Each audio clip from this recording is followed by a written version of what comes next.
So, setting the float level on your Harley Davidson CV carburetor. This is quite an important job. Always check it and adjust it if necessary, because it can make your mixture too rich or too lean, and you don't want either. So, if you want to do it the simple way, because you don't have one of these protractors, you can do that. This is the old school method. What you do is you just tilt the carburetor and let the float come back up until it just touches the dampener, meaning the dampener in the needle, in the float needle, is not compressed, so you can still compress it. It just touches it, and that's, as it touches it, you need to check if that line, the middle line in the float, is parallel all the way to the carburetor body. So this one, because this side of the float is closer to the carburetor body, it means it's rich. So when the carburetor is in position, your float would come up way beyond the correct level, meaning it would allow, when it closes, when the needle closes and shuts the fuel, you would have too much fuel in your float bowl, and raw fuel could enter your carburetor anytime and making your mixture too rich. Now, if it was the other way around, so your level would set like this, that's too lean. So imagine it's in position and it closes in this position, meaning as it comes up, there's not enough fuel in your flow bowl, so there's not going to be enough fuel available for you as you're hammering down the road. Okay, now I highly recommend getting one of these protractors. It'll cost you around £4, so it's a no-brainer. Get it on eBay, and just put it in your vise upside down. Set it between 15 and 20 degrees as per the Harley manual.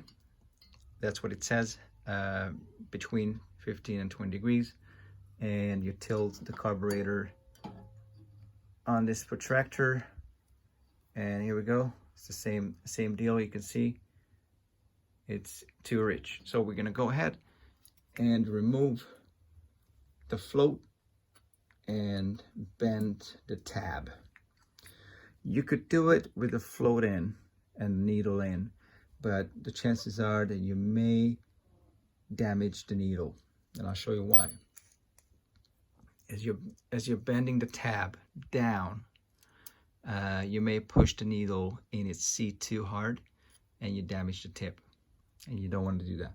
So just to be on the safe side, remove them, and you're gonna need a small screwdriver because it's too rich. Now we're gonna bend the tab down.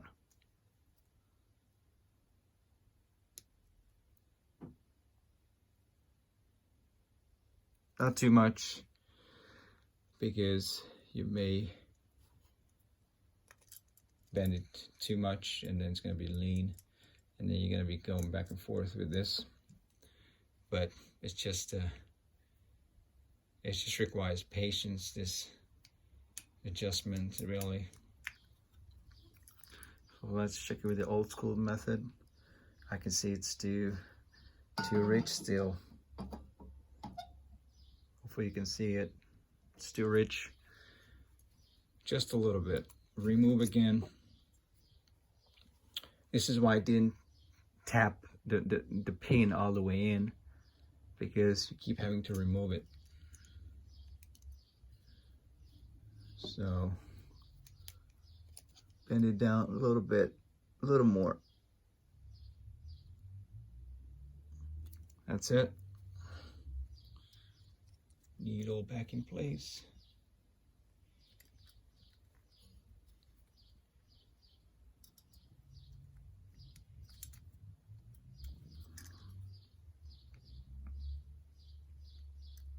Yep, this is more like it.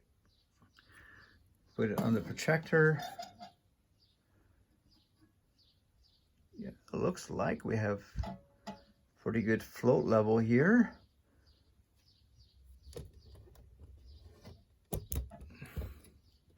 So now you can see it's pretty good roughly. So now you can come in with your caliper. So with the caliper, it's actually a little lean right now, but anyway, with the caliper, you need to measure the distance between the carburetor body and the top of the float. It'll have to be between 10.49 and 11.51 millimeters. Well, what I normally do is I just set the caliper to 11 millimeters, like that, lock it in place, and I just run it over it, see if it catches it.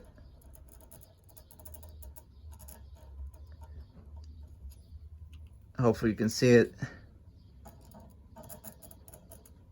It catches it at the end, at this side. So it's a little bit too lean. So I need to remove it again. Come back here.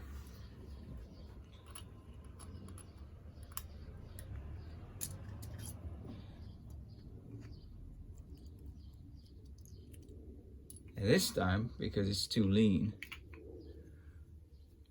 you're gonna want to bend it up. But I'll only need a tiny bit now. That's it. It may even be too rich now.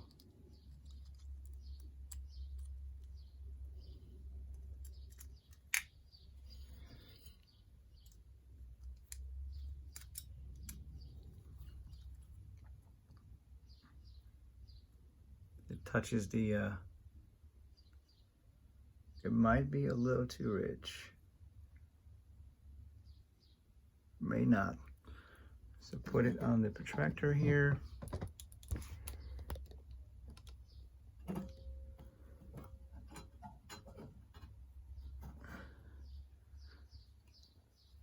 We're gonna run the caliper through here.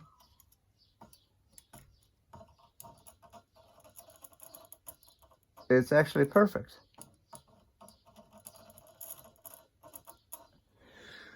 Not sure if you can see it, but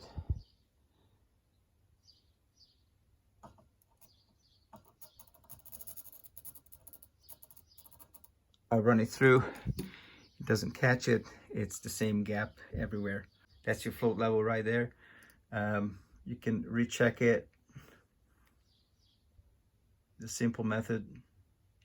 You can see it's parallel, and the job is done.